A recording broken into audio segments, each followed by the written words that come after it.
Yeah, well, I speak from the perspective of a UK practitioner.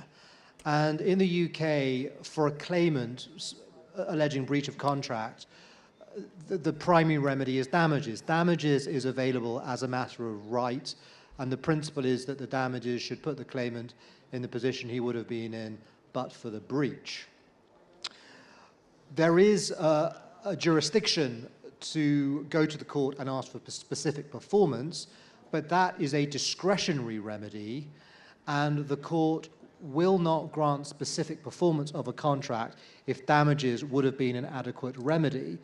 So, for example, situations where damages might not be an adequate remedy could be where, for example, there's a contract for the sale of a unique item, such as an antique vase, or typically contracts for the sale of land, because land is considered to be unique.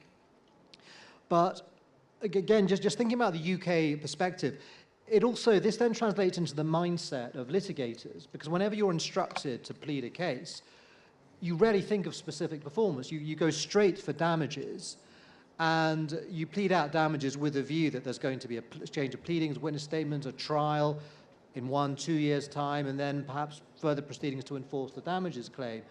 And I'm intrigued by the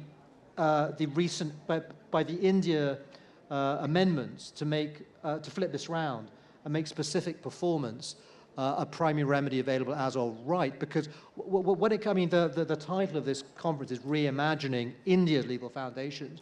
I do wonder whether in the UK we need to reimagine the way we treat questions of specific performance, because fundamentally business people want to get on and perform contracts. They don't want to be stuck in several years of trench warfare, litigating, and then trying to enforce a judgment. So I'm not going to try and give any kind of insight into how this does or does not work in India, and I'd love to hear from Indian practitioners about this. But in terms of reimagination, I can see a case for reimagining the way we do things in the UK.